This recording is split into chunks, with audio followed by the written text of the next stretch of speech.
네, 안녕하십니까. 저는 IMGT 대표이사를 맡고 있는 이학종이라고 합니다. 네, 이렇게 만나 뵙게 돼서 되게 반갑습니다.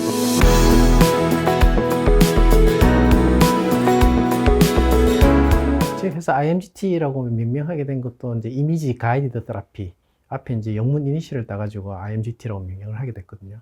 저희 원래 이제 백그라운드는 서울대학교 의과대학에서 영상의학과 교수로 업무를 하고 있습니다. 그 영상의학이라고 하는 부분이 이제 어떤 병변이 잘 보이는 걸 찾는 게 주된 이제 목표 중에 하나거든요. 그럼 어떤 병변이 잘 보인다는 거는 그 부위에 집중적으로 뭔가를 치료를 할 수 있다는 이야기가 되고, 그래서 제가 뭐 평생 이때까지의 리서치 토픽이 주로 이제 이미지 가이드 테라피, 우리말로 하면 영상 유도 치료, 뭐 이렇게 표현할 수 있겠죠. 그런 이제 이미지 가이드 테라피였고, 그걸 어떻게 정말 사업화해가지고 실제로 우리가 만든 그 기술이 임상에 이제 환자들한테 쓰일 수 있는 그런 사업화를 해보자는 의미에서 IMGT라고 하는 회사를 창업을 하게 됐고요.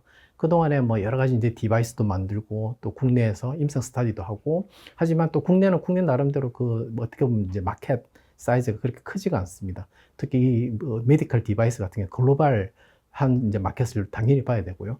그래서 저희들이 이제 미국에 진입을 하게 됐고, 다행히도 지난달이죠. 지난달에 FDA로부터 확정 임상이라고 하는 거는 이제 이 품목 허가를 내기 전에 마지막으로 하는 신약으로 보면 임상 3상에 가깝다고 생각하시면 될 것 같거든요. 그래서 확정 임상을 미국 병원에서 미국 시티즌을 대상으로, 미국 국민을 대상으로 임상 시험을 해도 된다는 이제 임상 시험 허가를 획득하게 되었습니다. 어떻게 보면 저희 같은 바이오 헬스케어 회사는 물론 이제 제품이 매출이 생기고 어떤 인컴이 생기는 게 제일 중요한 어떤 지표이긴 하겠지만, 그 지표를 가기 위한 여러 가지 마일스톤들이 있습니다. 그 중에 하나가 이제 어떤 임상 시험 허가를 받는, 이제 그게 아주 중요한 마일스톤인데요. 특히 뭐 미국 FDA는 전 세계에 어떻게 보면 이제 메디컬 디바이스라든지 약물이라든지 소위 헬스케어에 관계되는 아주 하이 레벨의 베스트 레벨의 오소리티 기관입니다. 인허가를 내주는 그런 기관이고요. 그럼 그런 기관이 어떤 이제 그 자국의 국민들에게 임상 시험을 해도 된다고 허가를 내준다는 말은 어떤 사이언스라든지 아니면 디바이스의 안전성이라든지 디바이스가 GMP 규격에 맞춰서 일정한 규격에 의해서 일정하게 만들어졌다는 걸 다 컨펌을 하고, 또 클리니컬 프로토콜이랑 임상 시험 계획서도 리뷰를 하거든요. 해서 이렇게 임상 시험을 했을 때 적어도 임상에 참여하는 그런 환자들한테 도움이 되겠다라고 하는 판단이 되었을 때 그런 임상 시험 허가를 내주게 됩니다. 그렇기 때문에 저희가 그런 임상 시험 허가를 받았다는 것은 어떻게 보면 그런 모든 리퀘어먼트를 다 맞췄다고 생각이 되고요. 그래서 물론 임상 시험 결과가 나와봐야 되겠죠. 하지만 그 임상 시험 결과 나오기 전까지 적어도 우리가 디바이스로서 어떤 사람들을 대상으로 그런 임상적으로 뭔가를 해줄 수 있는 그런 준비가 되었다라고 하는 아주 중요한 마일스톤 중에 하나라고 말씀드릴 수 있겠습니다. 일단 걸리는 시간은 뭐 어떤 디바이스라든지 어떤 타겟의 어떤 이제 시장이라든지 어떤 또 이게 신약이냐 또 메디컬 디바이스냐, 또 메디컬 디바이스도 여러 가지 등급들이 있거든요. 그러니까 아주 쉽게 그리고 환자한테 전혀 해가 되지 않는 그런 디바이스냐, 아니면 지금 저희처럼 항암 치료 환자한테 항암 치료를 받는 환자는 되게 중환 환자들이잖아요. 그런 환자들한테 직접 쓰여지는 이제 디바이스냐, 이런 거에 따라서 기간은 아주 다를 것 같고요. 뭐 어떻게 보면은 그런 거를 잘 할 수 있는 팁이랄까, 그런 거 별도의 팁은 없는 것 같기도 해요. 왜냐하면 결국 거기에는 아주 많은 사이언티스트들이 FDA에 포진하고 있고, 그분들이 정말 모든 걸 리뷰를 다 하시거든요. 그래서 뭐 어떻게 보면은 뭐 그런 이제 팁이라기보다는 정말로 우리가 가지고 있는 기술이 정말 좋은 기술이다. 그리고 이 기술이 정말 병원 현장에서 환자를 대상으로 쓰여지게 된다면 그런 환자들한테 어떤 어드밴티지가 갈 거다라고 하는 거를 아주 에비던스 베이스 그리고 사이언스 베이스로 검증할 수 있는 그런 데이터를 잘 준비하는 게 제일 중요했던 팁이지 않나, 그렇게 생각이 됩니다. 네, 맞습니다. 저희도 브렉트루 디바이스 데지그네이션을 줄여서 BDD라고 이야기하는데요. 우리나라 말로 번역을 하면 뭐 혁신 의료 기술 뭐 이런 쪽으로 이제 번역할 수 있을 것 같은데, 식약처에도 유사한 제도가 있긴 합니다. 한국 식약처도. 하지만 약간은 다른 게, 미국 FDA에서 만약에 그들이 이제 어떤 우리가 이제 일단 제안을 하는 거죠. 우리가 BDD가 되고 싶다. 그러면 FDA에서 또 모든 그 내용을 다 리뷰를 합니다.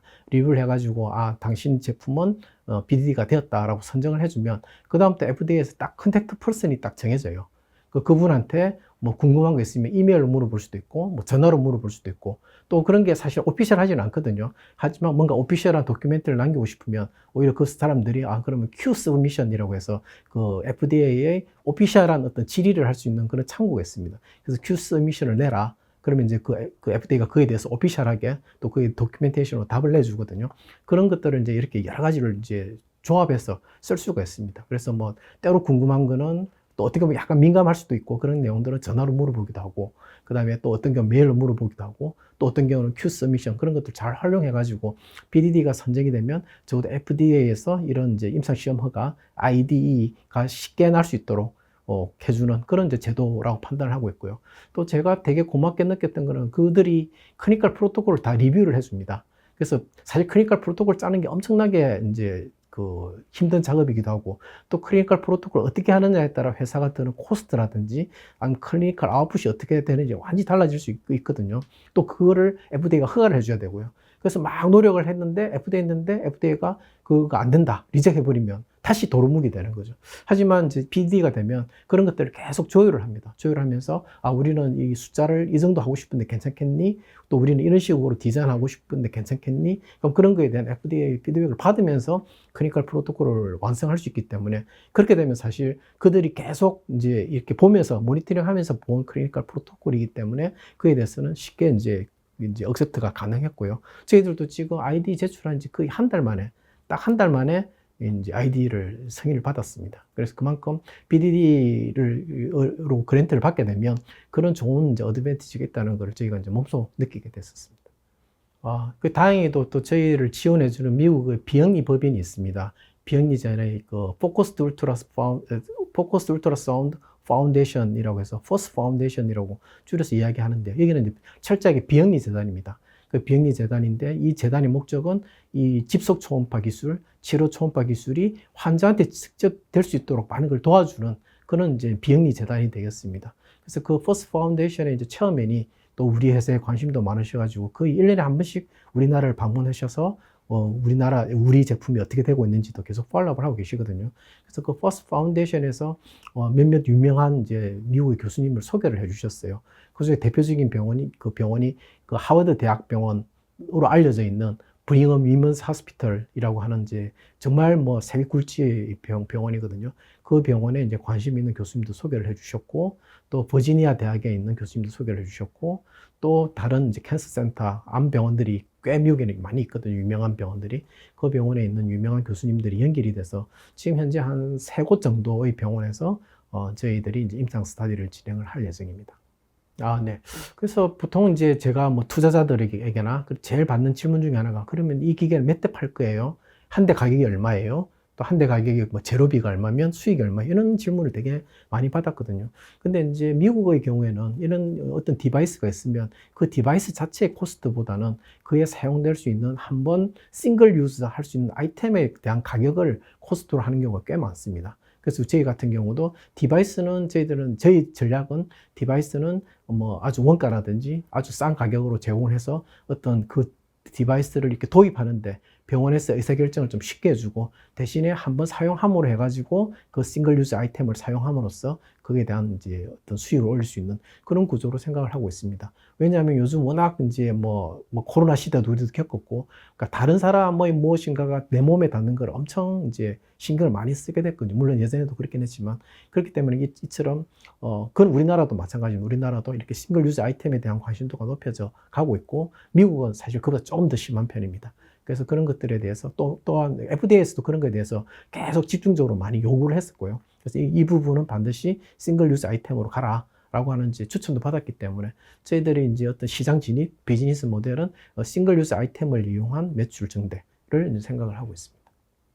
사실 우리 최근에 의학이 정말 급속도로 발전했거든요. 그래서 뭐 ADC 약물이라든지 면역 치료제라든지 뭐 여러 가지 항암 어떤 치료법들이 많이 발전을 했습니다. 그래서 저희들이 이제 어떤 항암 치료가 얼마큼 이제 발전되는지 보는 것 중에 하나가 5-year survival, 5년 생존율을 보게 되는데요. 그래서 딴 뭐 위암이라든지 아니면 유방암이라든지 이런 쪽은 최근 5년 생존율을 보면 엄청나게 증가됐습니다. 그 말은 새로운 의료 기술이 많이 발전됨으로 해가지고 그런 이제 항암 치료 기술이 많이 발전돼서 5년 이상 생존한 환자들이 많이 늘었다는 거죠.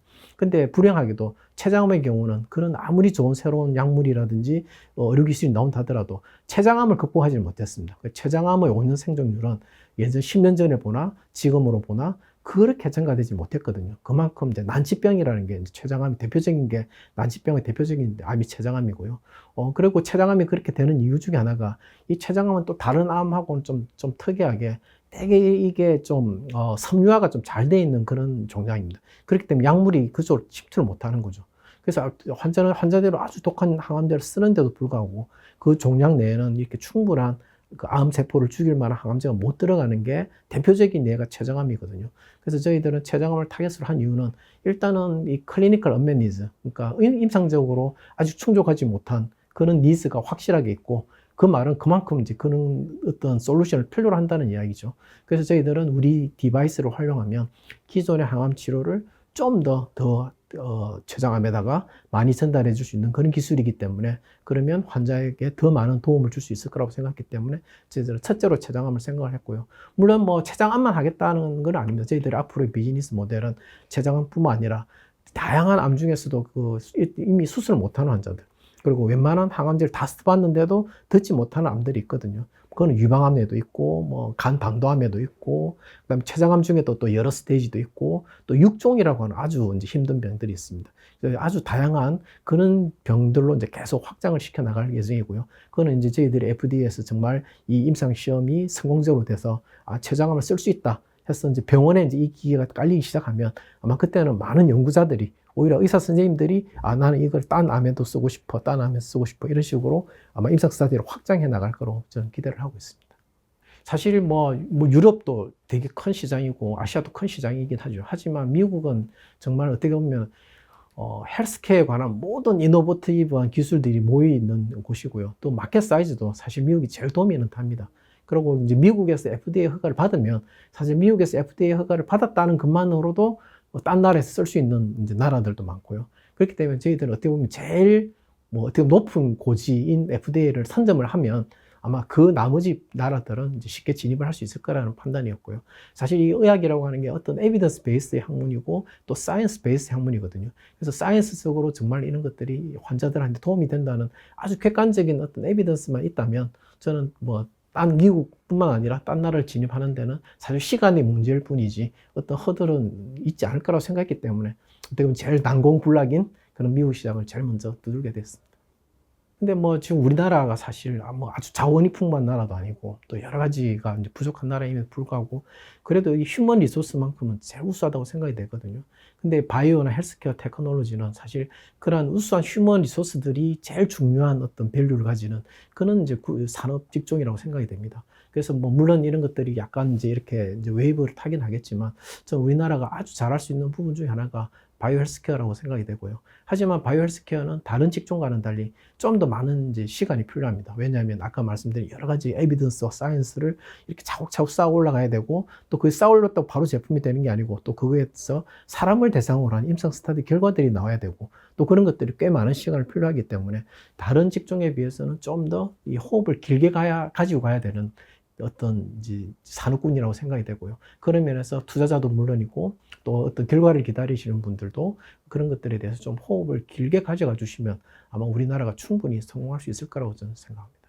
그래서 저는 지금은 이제 그 확장성에 대해서 좀 더 말씀을 드리고 싶은데요. 확장성이 이제 예를 들면 이제 X축으로는 계속 새로운 병들, 뭐 아까 말씀드린 육종, 유방암 뭐 등등으로 갈 거고, 저 또 다른 축으로는 저는 지금은 이제 어떤 항암제를 이제 타겟으로 하지만 예를 들어서 앞으로의 대세는 바이오 약품들이 많이 대세가 될 것 같거든요.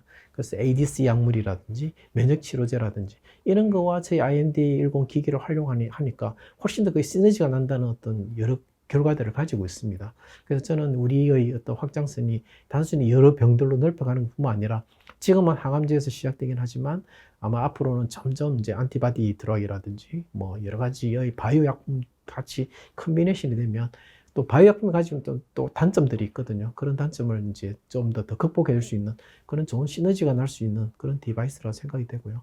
또 저희 디바이스의 그 어떤 구상 자체가 되게 안전하게 어프로치를 했습니다. 그렇기 때문에 뭐 디바이스만으로 무슨 어떤 뭐 사이드 이펙트 그런 것들이 생기지도 않고 또 기존의 어떤 항암 치료를 제를 대신에 우리 걸 써야 된다 이런 개념은 아니거든요.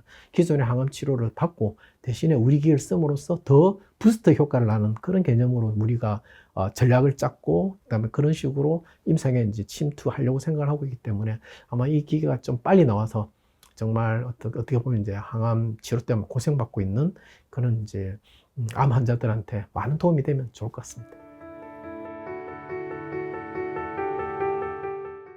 아마 요즘은 이제 물론 이제 바이오가 되게 힘든 시기도 있었지만 아마 앞으로 점점 좋아질 거라고 저는 이제 생각을 하고 있습니다. 지금 이제 투자 분위기도 그렇고 또 투자자들도 이제 여러 분야에 대해서 많은 학습하셨고 또 우리 벤처 기업들도 이제 어떻게 해야 좀 더 진도를 나갈 수 있는 데에서 많이 학습이 되었기 때문에 아마 내년도에는 이러한 바이오 헬스케어 분야가 좀 더 이제 각광을 받을 수 있지 않을까 생각이 되고요. 또 저희 회사도 그런 여러 가지 분위기를 보면서 정말 회사가 좀 더 커 나가고 또 좋은 아웃풋이 나오도록 최선을 다하도록 하겠습니다. 대단히 감사합니다. 네.